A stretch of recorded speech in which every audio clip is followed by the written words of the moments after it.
Sumainyo ang Panginoon. At sumaiyo rin. Ang mabuting balita ng Panginoon ayon kay San Lucas. Papuri sa iyo, Panginoon.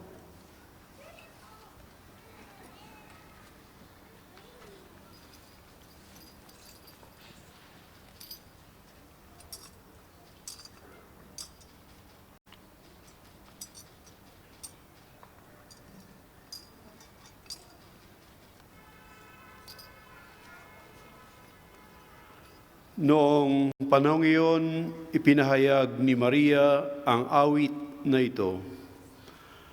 Ang puso ko'y nagpupuri sa Panginoon at nagagalak ang aking espiritu dahil sa Diyos na aking tagapagligtas. Sapagkat nilingap niya ang kanyang abang alipin. At mula ngayon, ako'y tatawaging mapalad ng lahat ng salin lahi dahil sa mga dakilang bagay na ginawa sa akin ng makapangyarihan, banal ang kanyang pangalan. Kinahahabagan niya ang mga may takot sa kanya sa lahat ng salit-saling lahi. Ipinakita niya ang lakas ng kanyang bisig. Pinangalat niya ang mga palalo ang isipan. Ibinagsak niya ang mga hari mula sa kanilang trono at itinaas sa mga nasa abang kalagayan. Binusog niya ng mga mabubuting bagay ang mga nagugutom at pinalayas niyang wala ni anuman ang mayayaman. Tinulungan niya ang kanyang bayang Israel bilang pagtupad sa pangako niya sa ating mga magulang kay Abraham at sa kanyang lahi magpakailanman. Nanatili si Maria kina Elizabeth ng may 3 buwan at saka umuwi. Ang mabuting balita ng Panginoon. Pinupuri ka namin, Panginoong Hesukristo. Tayo po ay magsiupo.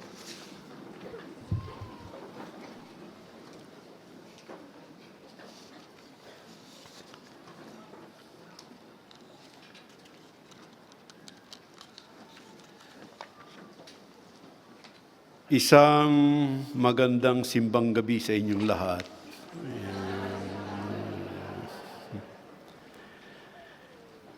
Malugod kong binabati yung mga nakapito. Lahat ng mga nakapito, pakitaas ang kamay. Ayan. Salamat po. Yung naka-6, isa lang. Naka-5, 4, parang countdown no? Naka-3, pangatlo lang ngayon. Kalawa, yung ngayon lang dumating, taas ang kamay, huwag kayo mahihiya. Yan. Ang lahat ng mga dumating na may dalang pag-asa sa inyong mga puso, kayo pong lahat ay malugod na tinatanggap dito sa tahanan ng Diyos. Kaya dapat nating malaman na ang simbang gabi, mga kapatid, ay isang paglalakbay ng mahal na Birhen kasama si Jesus tungo sa pagsilang. 9 na gabi, 9 na buwan. Hindi pwedeng ipagpaliban, ilalaktaw, kailangang buuin. Hindi dahil sa may mga hiling tayo sa simbang gabi na nakasulat dito sa 2 boxes. Yan ay secondary na lang.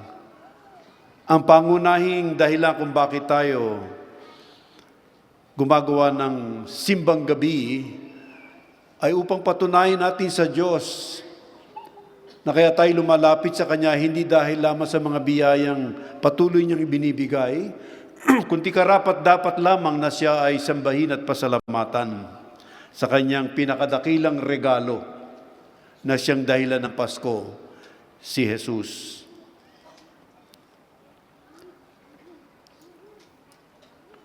Siyam na buwan, 9 na gabi. Si Maria sa ating Ebanghelyong napakinggan ngayon ay dumalaw sa kanyang pinsang si Elizabeth na 6 na buwan ng nagdadalang tao sa kabila ng kanyang katandaan at pagiging baog. Si Maria ay isa ding kababalaghan ng nangyari sa kanya dahil bilang dalaga ay pinaglihi niya ang anak ng Diyos sa pamamagitan at sa kapangyarihan ng Espiritu Santo. Samantalang si Elizabeth, matanda na at baog pa, ay naglidihing kay Juan Bautista. 2 babaeng walang kakayahan sa ganang sarili. Ngunit dahil sa intervention at biyaya ng Diyos, ay nagkaroon ng buhay ang kanilang sinapupunan. Ito po ay isang magandang balita sa atin dahil minsan naisip natin na wala na tayong pag-asa, hindi na magbabago. Sabi nga nila sa English, we throw the towel, we give up on people. Hindi na yan magbabago, wala nang pag-asa. Subalit kung ating ilalapit sa Panginoon, ay meron at meron. At ito po yung punto ng Pasko, ang mabuting balita, ang good news sa ating lahat. Ang ibig sabihin ng lahat ay merong pag-asa. Kagaya ng tema o paksa ng ating simbang gabi. Liwanag ng Pasko, pag-asa ng mundo. At ang liwanag ng mundo ay si Jesus, ang Emmanuel. Pwede po magkwento? Sige. May time pa naman, ano. Ito po ay kwento ng isang binata na nung panahon ng mga sinauna ay namamanhikan sa dalagang gustong pakasalan.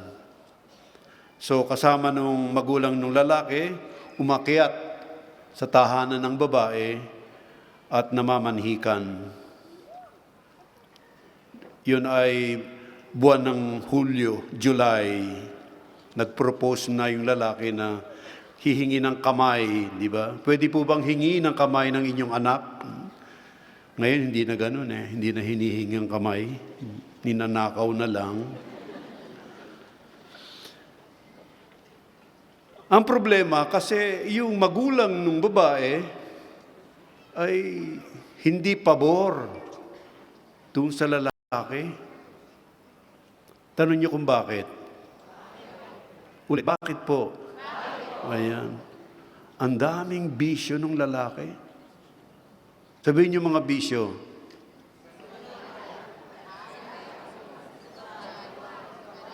Tama kayo lahat. Sigarilyo, na kapag sinindihan sa umaga, isang stick lang ng posporo ang gastos niya sapagkat sunod-sunod na. Nagtitipid sa posporo.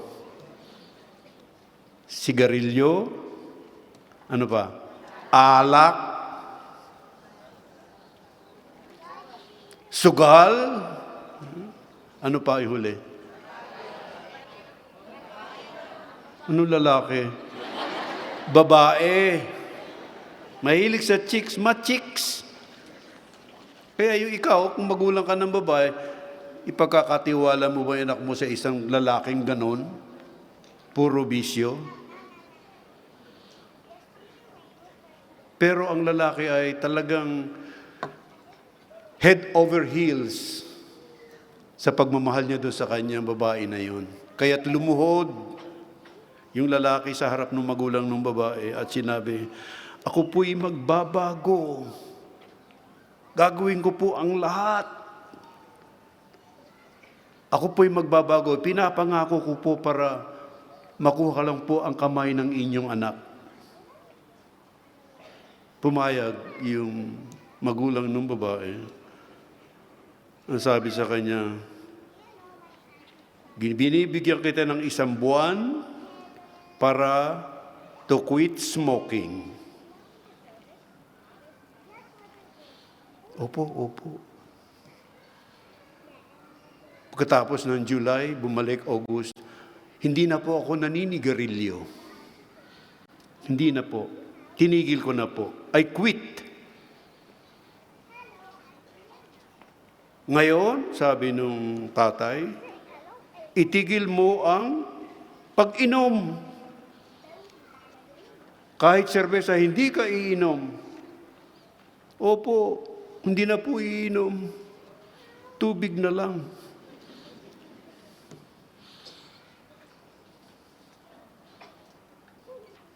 Hindi pa tapos, no?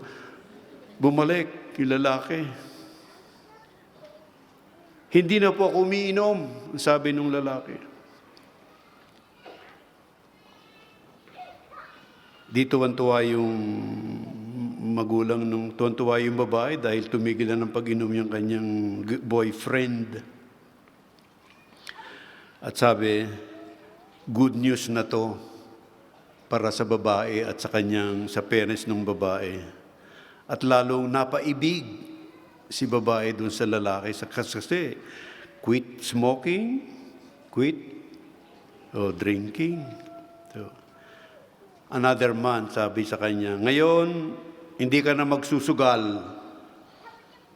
Kahit tong it's bawal. Opo, opo. So, nagtagumpay siya. October, wala nang sugal-sugal, wala nang pogo-pogo. Kaya't lalong napaibig yung babae sa lalaking ito. Ano na lang ang natitirang bisyo? Babae na lang. So sabi nung parents ng babae, sa loob ng isang buwan, hindi ka na manliligaw, ha? Hindi na ma-chicks. Iiwasan mo ng manligaw sa ibang babae. Opo, opo. Dumating ang November. At tinigil na niya kanyang pagiging chick boy. And now, ngayon pwede ko na pang hingin ang kamay ng inyong anak. Sabi ng tatay, hindi pa tapos. Meron pang isa. Ano po yun? Wala na pong smoking, wala na pong gambling, wala na pong womanizing, ano bang isa? Wala pang sugal. O ano po ba naman ang kailangan nyo pa? Sisimba ka sa buong buwan ng Disyembre hanggang Pasko. Kasama ng simbang gabi. Every day magsisimba ka. Sabi nung binata, okay po, gagawin ko po yan.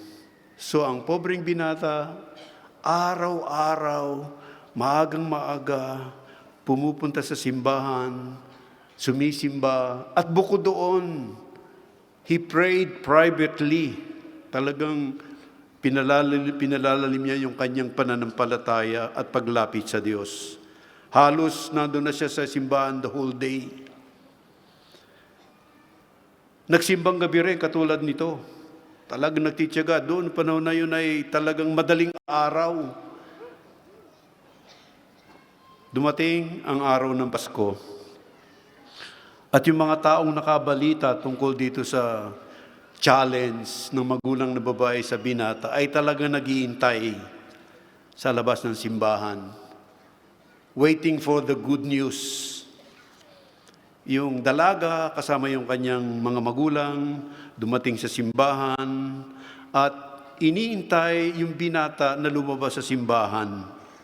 Lahat sila excited. Gustong-gusto sila magiging ending, no? Finally, lumabas yung binata at lumapit doon sa dalaga. Lahat ay tahimik sila. Naghihintay kung anong gagawin. Anong proposal ang gagawin ng lalaki? Nagbuntong hininga yung lalaki. Sabi niya, sorry, hindi kita pwedeng pakasalan. Magpapari na ako. So matapos yung mga ordeal na pinagdaan, Seminaryo. My dear friends, simbang gabi is a good news. Kung yung sinabi nung lalaki sa babae ay bad news, it was good news for him. Because good news is good when we appreciate the presence of God in the events of our life. And it is bad news when God is not present in that event. Kalimitan, hindi natin nakikita ang Diyos sa mga bagay na taliwa sa ating inaasahan. Yung nangyayari sa Pilipinas ngayon, marahil tayo lahat ay nakakaalam. Marami nagtatanong, may Pasko pa ba sa Pilipinas? Sa kabila nung kadilimang nakikita nila doon at nangyayari sa ating bansa. Dito na lang ba dabi? Hindi. Mag-Pilipinas ay may Pasko. Kung nakikita ng mga tao doon na sa kabila ng kadiliman ay merong araw sa likod noon na sumisikat pa rin. Nakita natin ngayong gabi, si Maria ay dinasal yung awit, yung Magnificat. Yun ang kanyang theme song ng kanyang relasyon sa Diyos. Nagpupuri siya, nagagalak dahil sa mga malalaking bagay na ginawa ng Diyos sa kanya. I'm sure kayong lahat mga kapatid na may asawa o ngayon ay may boyfriend. Kasi nung araw, ang mga magkasintahan, yun ang word nung araw, kasintahan. Ngayon, hindi na kasintahan. Ano na? Jowa na. Ano ba yun? Pangit. Pangit ang jowa. Ano yan? Kasintahan. Meron silang pinipiling team song. Di ba? Ng mga mag-boyfriend. Sino ba dito yung mag-asawa magkatabi? Dito wala. Puro kayo dalaga sa harap ko. Ikaw, binata ka? Binata ka. Sino girlfriend mo? Ayan. Anong team song yung dalawa? Ha? Wala? Ang corny nyo naman. Sino dito mag-asawang may team song aware? Mag-volunteer naman kayo. Ay, ako hindi aalis din eh. Oh, yung dalawa. Sige, tayo kayo. Kuha naman ng picture yan. Yan. Ano ang team song ninyo mag-asawa? Ano daw? Destiny. Pakikanta. Sige, makikinig kami. Sige, si Paul ang kaya tayo eh, no? Oh, sige. O wise man. O Destiny, kanta na. Dali at ako'y nag-iintay. Hindi, kanta. O tulain mo na lang. Nahihiya sila. O sige, Mrs. Dali na. Nag-iintay ang mga kababayan natin at yung mga nasa online. Palakpakan. Ayan.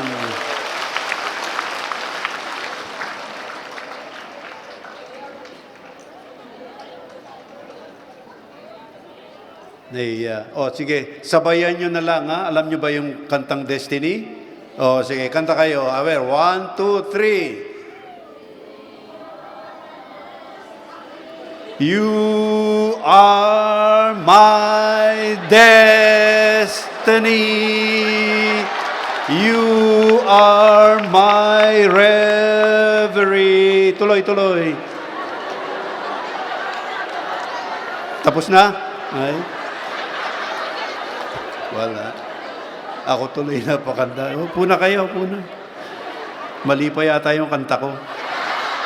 Anyway, mga kapatid, di ba ang bawat pamilya meron kayong mga favorite songs na kapag kinanta nyo, naalaala nyo, di ba?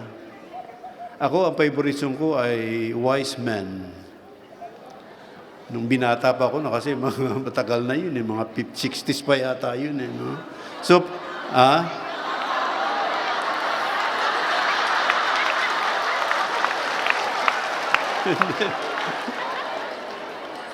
So, gagawin natin ang Magnificat ng Maria bilang kanyang theme song sa Panginoon sapagkat meron silang malalim na relasyon sa Panginoon. Kaya hinihingi po sa atin ng bawat misa ay yung paglapit natin sa Kanya. At ang misa po ang pinakamagandang regalo natin. Sapagkat dito natin matatagpuan yung promise, yung pangako ni Jesus na hindi niya tayo iiwan, hindi siya bibitiw sa atin. Sapagkat tayo, bilang mga tao, kumakapit tayo sa Diyos, nagdarasal, pero pag dumating yung mga pagsubok, tayo'y pinanghihinaan ng loob at tayo bumibitaw. Kahilingin natin sa Diyos, Lord, kapitan mo rin ako. Sapagkat alam mo na kapag ako'y pinanghinaan ng puso at kalooban, dahil sa bigat ng aking pinagdaraanan, ako'y bibitaw at bibitaw sa iyo. Ngunit wag mo akong bitawan, hawakan mo ako ng mahigpit. At yan ang pangako ng Diyos ngayong Pasko. Emmanuel, kasama natin ang Diyos. Ano man ang ating pinagdaraanan, lalo na kung meron tayong pinagdadaanan, hindi sa Kanyang hold on to Jesus. Hingi natin kay Mama Mary, sapagkat sa pamamagitan niya, siya yung ating bridge para lumapit kay Jesus. Maraming mga sekta ang tumutulik sa kay Maria. Walang kabuluhan ang pagdedebosyon sa Kanya. Pero sa ating litany sa litany kay Mama Mary, sinasabi natin, Mother of our Creator, Mother of our Savior. Siya yung ina ng ating Savior, tagapagligtas. Kung wala si Maria, kung hindi binigay ni Maria kanyang yes sa annunciation ng Anghel Gabriel, walang Paskong mangyayari. Kaya't pasalamatan natin ang Mama Mary, ang mahal ng Birheng Maria, dahil sa kabila ng confusion at ng kawalan niya ng wala siyang kapasidad na magbuntis dahil siya ay dalaga at hindi pa sila nagsasama ni Jose, subalit tinanggap niya yung paanyaya na maging ina ng Diyos. At dahil doon, on that point, when Mary said, let it be done to me according to your word, nangyari ang incarnation, nangyari ang Pasko. Naway samahan tayo ni Mama Mary hanggang sa dulo ng simbang gabi. Ito ay ating pakikisa sa Kanya upang ang ating Pasko 2025 ay maging makabuluhan para sa bawat isa sa atin at para sa ating mga pamilya.